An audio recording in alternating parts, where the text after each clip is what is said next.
Good morning, good afternoon, good evening, and good night, wherever you are in the world. I'm John Kapora, managing editor of magic.tcgplayer.com, and this is the who, what, where, when, why of the best-selling Magic cards of the past week. Bristling Hydra kicks us off. This was our Kaladesh preview card.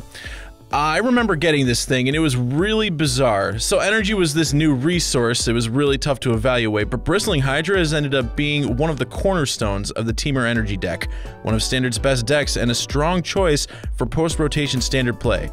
Bristling Hydra's stock is trending up. Commander 27 has done a great job of getting new players into Commander, and all of those newbies need their command towers. Full art lands continue to sell well.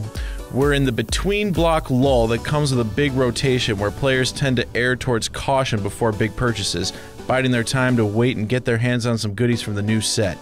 In scenarios like this, full art lands will always sell well.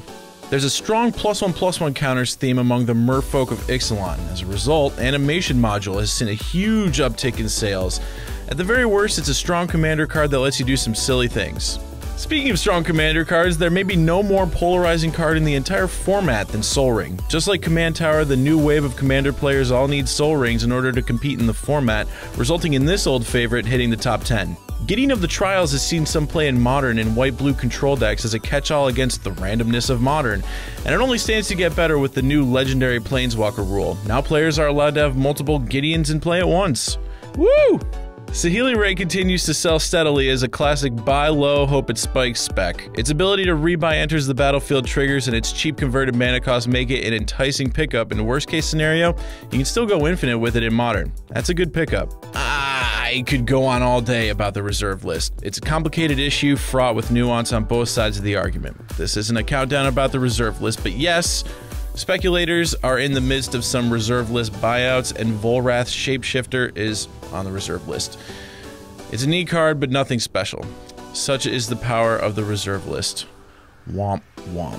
Arcane Adaptation isn't the first card that allows players to go infinite with Turn Timber Ranger, but the card has put Turn Timber Ranger back on players' radars. Next!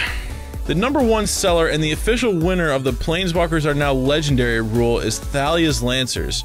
Sure, Honor-Worn Shaoku, Untaidake the Cloudkeeper, and a bevy of other Kamigawa block cards I'm surely forgetting have all risen in stock, but Thalia's Lancers has the added benefit of rotating out of Standard with Ixalan, meaning there are players less in the know selling theirs, meaning the market is flooded with them, meaning that they're a cheap pickup right now. It's often the case that a bunch of players dumping a card all at once means it's the perfect time to buy it, especially if you're unconcerned with immediate profit. That's it for this week, but hey, we do these every week, so if you enjoyed this, subscribe to our YouTube channel and let us know how we did. See you next time.